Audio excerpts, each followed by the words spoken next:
सबको प्रभु यीशु मसीह के नाम में जय मसीह की। स्क्रिप्चर अलोन चैनल में आप सबका एक बार फिर से स्वागत है। मेरा नाम है पास्टर सैमसन जॉन और आज मैं आप लोगों के साथ बाइबल के कुछ अमेजिंग फैक्ट्स बांटना चाहता हूँ। तो आइए हम अपने वीडियो की शुरुआत करते हैं। पहला फैक्ट, आज लोग बाइबल शब्द के बहुत सारे अर्थ निकालते हैं, लेकिन आज हम जानेंगे कि बाइबल का असली अर्थ क्या है।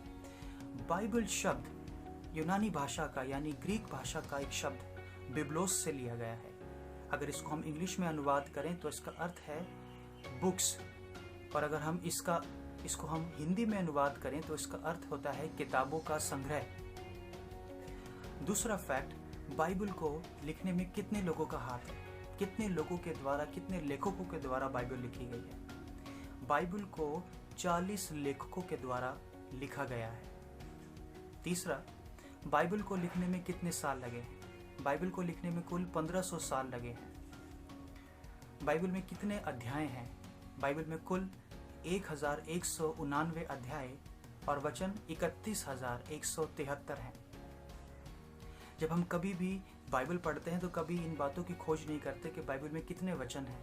तो आज मैं आप लोगों को बताना चाहता हूं कि पुराने नियम में कुल 23,214 वचन है यानी आयतें हैं, और नए नियम में 7,959 यानी 7,959 वचन है, वर्सेस हैं। इसको हम आयतें भी कहते हैं।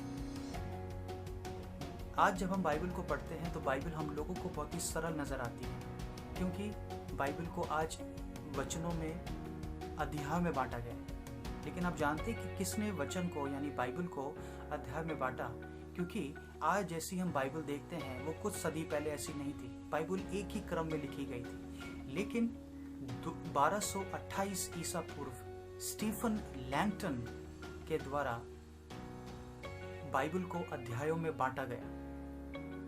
सातवां फैक्ट, पुराने नियम के वचनों को भी बांटा गया और 1448 ईसा पूर्व में आर नाथान के द्वारा पुराने नियम के वचनों को बांटा गया और नए नियम के वचनों को यानी आयतों को 1551 ईसा पूर्व में रॉबर्ट स्टीफनुस के द्वारा बांटा गया और बाइबल 1560 ईसा पूर्व में एक कंप्लीट बाइबल, एक कंपाइल्ड बाइबल बनकर हमारे हाथ में आई।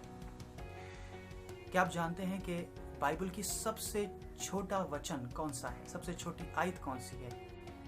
पुराने नियम में अगर आप पढ़ेंगे पहला इतिहास उसका 1:25, तो वहां पर आपको पुराने नियम की सबसे छोटा वचन आपको मिलेगा।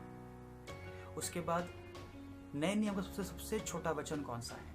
अगर आप पढ़ें यूहन्ना की किताब उसका 11वां अध्याय उसकी 35वीं आयत, तो वहां पर आपको पुराने नियम के नए नियम का सबसे छोटा वचन मिलेगा, जिसमें लिखा है यीशु रोया।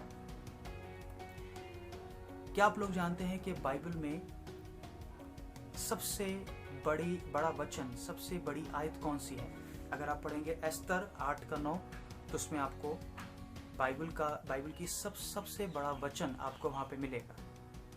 उसके बाद 10वां फैक्ट, पुराने नियम में कुल 929 अध्याय हैं और नए नियम में 260 अध्याय हैं। अगला फैक्ट, क्या आप लोग जानते हैं कि बाइबल में एक बहुत बड़ा नाम है जिसे आप कह सकते हैं कि बाइबल का सबसे बड़ा नाम है?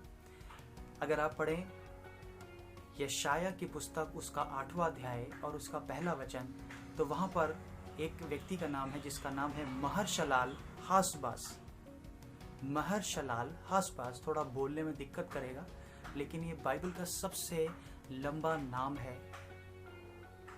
12वां फैक्ट, हम लोग जब सुसमाचार पढ़ते हैं मत्ती से लेकर यूहन्ना रचित सुसमाचार तक, तो वहां पर हमें प्रभु यीशु मसीह के पैदा होने, उनके मारे जाने, उनके गाड़े जाने और उनके तीसरे दिन जी उठने के विषय में मिलता है। लेकिन आप जानते हैं कि एक बाइबल में नए नियम में एक मिनी गॉस्पेल भी है जो एक ही किताब के अंदर है और एक ही अध्याय में है, और वो है पहला कुरिन्थियों 15वां अध्याय। अगर आप पहला कुरिन्थियों 15वां अध्याय पढ़ेंगे तो वहां पर आपको प्रभु यीशु मसीह के पुनरुत्थान के विषय में सब कुछ पढ़ने को मिलेगा। उसके बाद 13वां फैक्ट, ये बहुत ही इंटरेस्टिंग होने वाला है। 13वां फैक्ट, हम लोग जब आराधना करते हैं, वर्शिप करते हैं, तो एक शब्द बहुत बार बोलते हैं, हालेलुया। लेकिन क्या आप में से बहुत से लोगों को इस बात के बारे में पता है कि हालेलुया शब्द का अर्थ क्या है? हालेलुया 2 शब्द को मिलकर बना है और ये दोनों शब्द इब्रानी शब्द हैं। पहला है हालेल, जिसका मतलब होता है प्रेस, और दूसरा शब्द है या, जिसका अर्थ है यहोवा। इसको हम कह सकते हैं लॉर्ड, और अगर हम दोनों शब्द को जोड़ें तो इसका अर्थ है प्रेज द लॉर्ड। बाइबल में कुल 24 बार हालेलुया शब्द आया है, अलग अलग रूप में, भजन संहिता में, व्यवस्था विवरण में और प्रकाशित वाक्य में। और प्रकाशित वाक्य 19वें अध्याय में 4 बार हालेलुया शब्द आया है। एक और बड़ी ही रोचक बात आप लोगों के लिए, क्या आप जानते हैं कि बाइबल में भारत नाम भी है, हमारे देश का नाम भी है। अगर आप एस्तर 1 का 1 पढ़ेंगे तो वहाँ पर आपको हिंदुस्तान, और अगर आप इंग्लिश में पढ़ेंगे तो आपको वहाँ पे इंडिया शब्द पढ़ने को मिलेगा। उसके बाद एक और बहुत ही रोचक फैक्ट मैं आप लोगों को बताना चाहता हूँ। आज हम देखते हैं और हम लोग बहुत तारीफ करते हैं साइंस की, कि साइंस बहुत तरक्की कर रही है, साइंस ने बहुत डेवलपमेंट की है। लेकिन आप जानते हैं कि बाइबल में कुछ ऐसी रोचक और ऐसी फैक्चुअल बातें हैं, सच्ची बातें हैं, जो साइंस के डेवलप होने से पहले ही बाइबल में लिख दी गई थी। अगर आप अय्यूब की पुस्तक उसका 26वां अध्याय और उसकी 7वीं आयत पढ़ोगे तो वहां पे साफ इस बात के बारे में लिखा है कि परमेश्वर ने पृथ्वी को बिना नींव के बनाया है। अगर आप अय्यूब की पुस्तक उसका 26वां अध्याय उसकी 7वां वचन पढ़ेंगे तो वहां लिखा है अर्थ इज विदाउट फाउंडेशन। परमेश्वर ने उसको यूं ही हवा में लटका रखा है। उस वक्त तो साइंस नहीं थी, तो अय्यूब ने इस बात को कहां से जाना? अय्यूब ने ये बात पवित्र आत्मा के द्वारा जानी कि पृथ्वी जो है वो गोल है और पृथ्वी बिना नींव के है। और हम इस बात को आज मैं आपको बताना चाहता हूं कि अय्यूब की पुस्तक मूसा की व्यवस्था के देने से भी पहले लिखी गई पुस्तक है, क्योंकि मूसा की व्यवस्था के बाद जितने भी लोग बलिदान चढ़ाते थे वो याजक के पास अपना बलिदान लेकर आते थे। लेकिन हम अय्यूब के पहले अध्याय में पढ़ते हैं कि अय्यूब खुद अपने परिवार के एक याजक के रूप में अपने परिवार के लिए, अपने बच्चों के लिए वो बलिदान चढ़ाता है। तो यानी व्यवस्था से पहले अय्यूब की पुस्तक सबसे प्राचीन पुस्तक वो मानी जाती है। और उस वक्त जब कोई भी दुनिया विकसित नहीं थी, डेवलपमेंट नहीं थी, तभी वो इस बात को लिख देता है कि परमेश्वर ने इस पृथ्वी को बिना नींव के बनाया है। उसके बाद एक और फैक्ट मैं आप लोगों के साथ बांटना चाहता हूँ अय्यूब की पुस्तक में से ही, कि बचपन में स्कूल्स के समय में हम लोगों को किस प्रकार से बरसात होती है उसके विषय में बताया गया। पानी जब सूरज निकलता है तो पानी वाष्प के रूप में यानी भाप के रूप में उठता है, उससे बादल बनते हैं और फिर वो बादल जब आपस में टकराते हैं तब बरसात होती है। क्या आप जानते हैं कि अय्यूब की पुस्तक में इस बात को पहले से ही लिख दिया गया, जब कोई डेवलपमेंट नहीं थी, तब कोई साइंस नहीं थी।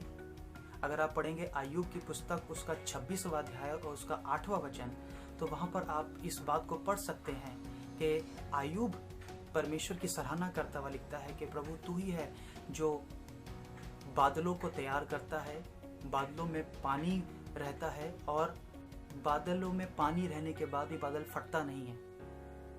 वो इस बात को पहले से ही लिख देता है। उसके बाद अगर आप बाइबल को पढ़ते हैं तो बाइबल में कुल कितनी किताबें हैं? 66 किताबें। लेकिन बाइबल में एक मिनी बाइबल भी है। बाइबल में मिनी बाइबल, ये कैसे हो सकता है? लेकिन ये है।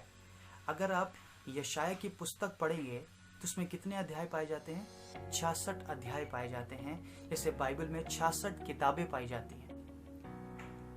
और पुराने नियम में कितनी किताबें पाई जाती हैं? 39 किताबें पाई जाती हैं। और नए नियम में 27 किताबें पाई जाती हैं। उसी प्रकार अगर आप पुराने नियम में जाओ तो उसमें आप देखोगे कि पुराने नियम में इस्राएली लोग मसीहा का इंतजार कर रहे थे, मसीहा का वेट कर रहे थे और उसके लिए बहुत सारी भविष्यवाणियां हो रही थी। और 27 यानी नए नियम की किताबों में आप देख सकते हो कि मसीहा प्रकट हो जाता है, प्रभु यीशु प्रकट हो जाते हैं। उसी प्रकार अगर आप यशाया के 66 अध्यायों को अगर बांटें 39 और 27 में, तो पहले 39 अध्यायों में आप पाओगे कि इजरायली लोग मसीहा का इंतजार कर रहे हैं, उसके विषय में भविष्यवाणियां हुई।